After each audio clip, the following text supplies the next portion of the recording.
We had an address from friends of the institutions. They said that we do not deal enough with perception of security in our conferences, and that we are doing it so in a shallow manner. It's true that in conferences you cannot go deep. We can mainly raise some issues, but we can never go deep into the ideas. So in this particular conference, we decided to raise the issue of security perception, because this is forever throughout our history, has been with us, but it is particularly relevant now since the world is changing, and we hear this definitely quite a lot in the last 2 days. I'm not responsible for what's happening in front of us. The world is changing in recent years, and we have to perhaps think differently about our security policy.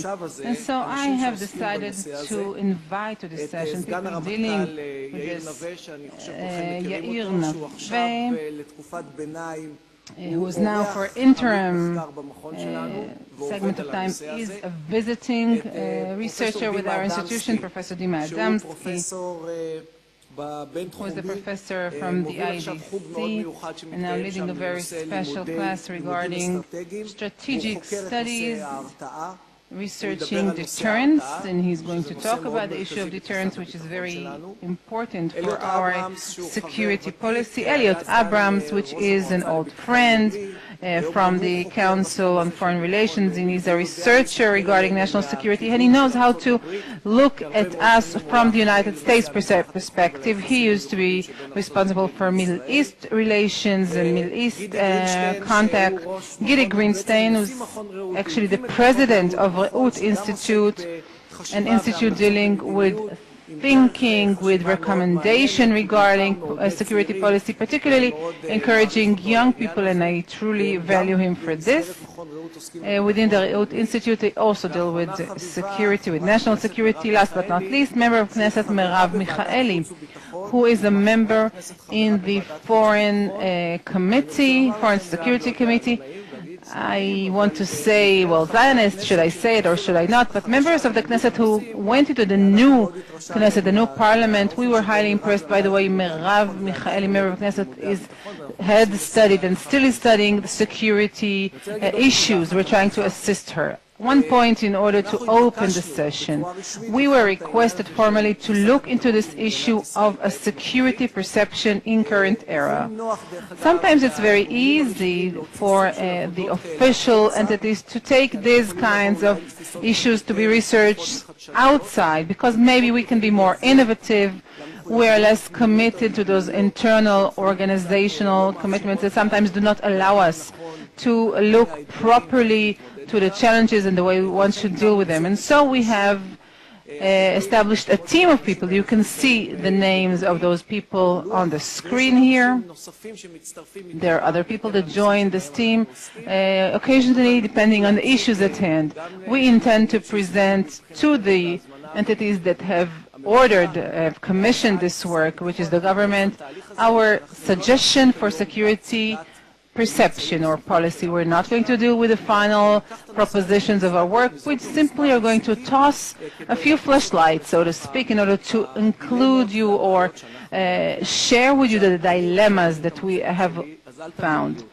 Okay, I want to control my presentation, please, so don't do anything from the control up there. What do I need to do? Okay. I don't want to talk about historical discussions. However,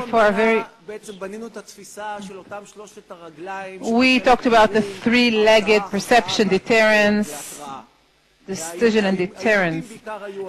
We made the clashes, the threats were particularly on the side of Arab militaries. From all arenas could attack us, and we have to protect ourselves. We're trying to protect ourselves in a manner that will decide those wars, and the faster we take the war to enemy area is better. This was first started by David Ben-Gurion. He wrote it down in 1953. Already there we had this perception of the rounds, meaning we have to have this all the hits, but we have to make sure that we have conditions where we have times of quiet between one war and another, and we're going to use this quiet times to build ourselves, to flourish, etc., etc. In the 80s, a different perception developed. We were talking about limited war because enemies changed, technology improved. We had new perceptions following the Yom Kippur War. We could have massive destruction, massive damage to the enemy, not necessarily through conquering a certain part of land, but with our fire capabilities, etc. And still, our lexicon included decision in the battlefield and deterrence for a long period of time that is going to buy us quiet time. At this period of time, we already start to see players who are not stately, don't have the responsibility over a state or territory with them. Now we have to deal now. With the years, particularly when the threat on homeland grows bigger and bigger, we heard a lot about it from the intelligence side, terrorism that actually had a main target of harming civilian population and harming our routine of life. We came across enemies that are much harder to deal with on a military scale. And so we have developed this four-leg, which is defense. Defense became one of the four legs of our security perception, and still we dealt with deterrence through hitting our enemies, hitting them hard, although it's very difficult to locate them, to know where they're acting, in order to have deterrence for a duration of time. This third period that I was talking about, perhaps our system is still enveloped there. We heard this very interesting lecture by the commander of the intelligence corps. We're talking about deterrence and about maneuvering on land. I don't know if you were aware of everything that all the subtext of everything that he said. We say that perhaps something bigger is changing. Players are different now. We don't have those countries who are responsible. Sometimes we can talk to them in secret with the leaders at the top of the pyramids. We don't have those leverages that we can operate. They're not responsible for territory. They're not responsible for citizens. And we have a whole array of new players. We know, and I'm not going to repeat, Hezbollah, Hamas, but we have even more problematic players because they really have nothing to do with territory. These are all those entities we refer to as entities that are really active and their intention is to ruin. And then we'll see what happens. Another important player, which is a player with aspects that could be positive as far as we're concerned, are those internal stately players. This society, civilian society, which is the agent of a change, coming from the bottom. We are still to find the proper manner in which we can address this society. If we'll try to be more metaphorical, it seems that we have two planets. Yesterday, Bennett was here. He came back from Auschwitz. It's not the planets that were mentioned in Auschwitz. The one planet is that of the old world, the one we're familiar with, the one that we have built our forces alongside. We know the rules of the game. We are familiar with the standards. This planet where we feel more comfortable because we have our toolbox, we have the perceptions and capabilities. At the same time, another planet is developing where the rules of the game are changing. These are not the stately rules. We don't have the nationalities leading. The rules are not as the ones we know. The findings are different. The tools that we're using for the other planet, for the new planet, are ones that we're not fully familiar with. Maybe they're not fully developed yet. And by the way, whenever we have a new problem, we're trying to adjust the old tools that we constructed earlier, and the old perceptions try to transfer them to the new world. But these two worlds, although the slide seems as if they overlap, this is not necessarily so. It is not necessary that the perceptions and tools that we have constructed for the old world are relevant for the new one. And to put it more severely, they are not relevant relevant to the new world. We're still preoccupied with those old tools and perceptions. We're trying to do what we refer to in the army, those bridging programs. We're trying to bridge between what we know and what we don't know.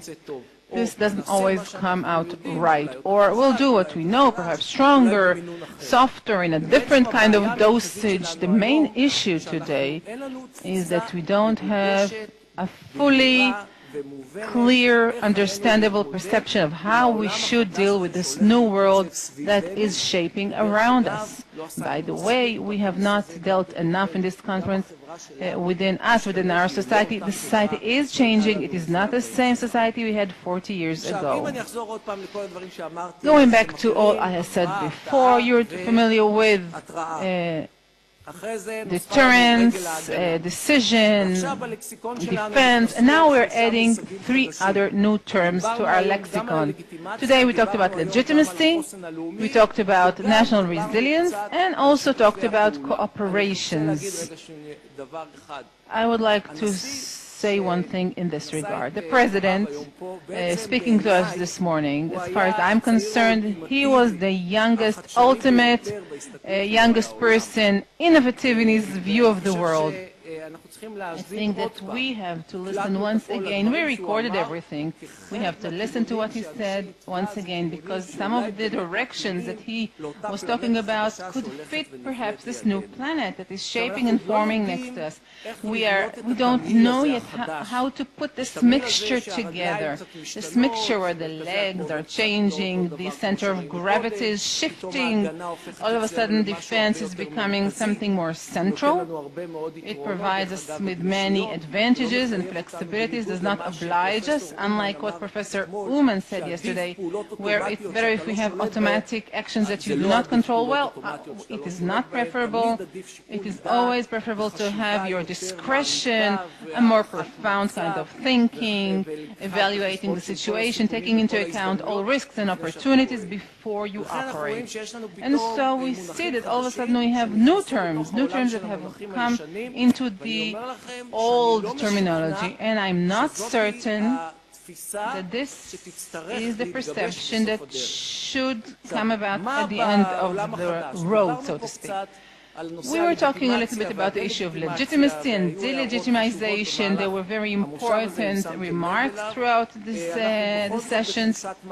We are still feeling that we are in a battle against delegitimization, which is harming our evaluation of the situation. What is relevant criticism over policy, and what are the parameters of delegitimization? We talked about it already today. The second thing, delegitimization is important. It's important for us if we do come into a military collision. We have to make sure that we have come there when everything else has failed, when we were unable to prevent this collision, when we were unable to convince the other side not to get there. Operating in a military way has to be our last default, not the first one. The problem is we don't have enough tools for other defaults, so we immediately go for the one that's easier for us. We are more familiar with it, we feel safer there. Ultimately, legitimization will enable us, if we know how to properly operate us, it will give us the freedom of operation, the space that we need in order to materialize our goals. As far as national resilience goes, a lot was said.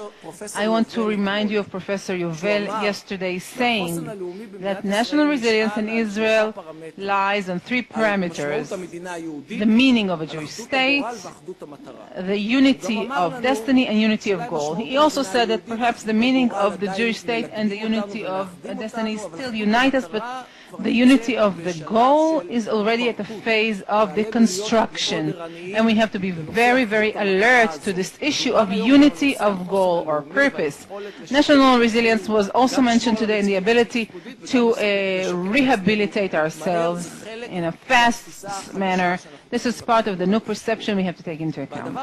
And the last thing that I want to say in this respect is cooperations.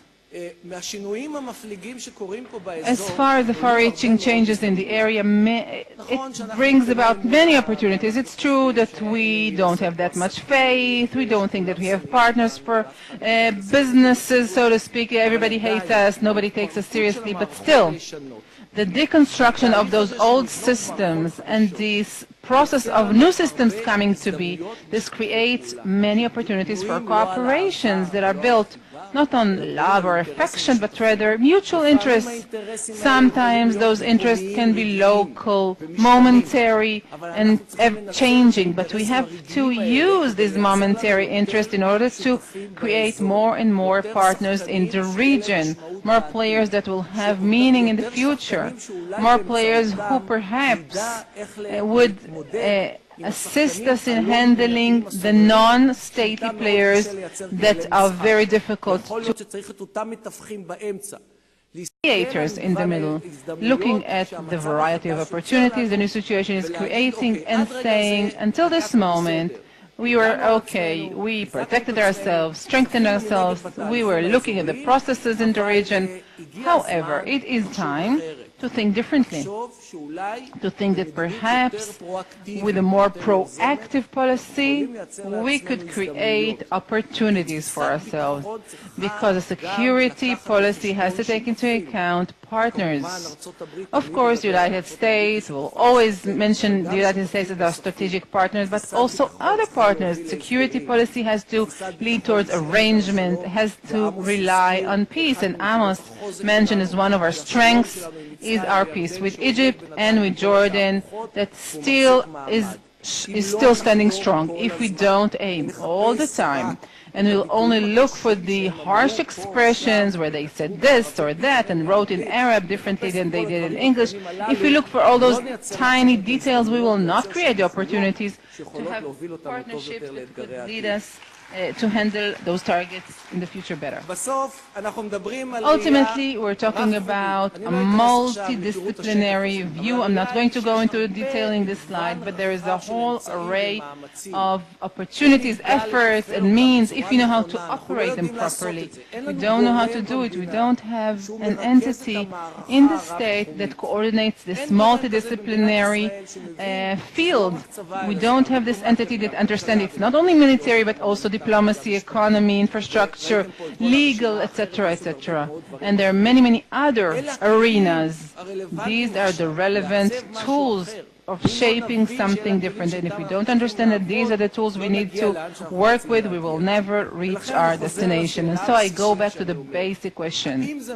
Is it true to take these four legs of the security perception? I know when we deal with national security, we are afraid of taking any risks, even when talking about perceptions. Should we take these four pillars or four legs and try to adjust them, or try to start afresh? And I have finished. Thank you very much.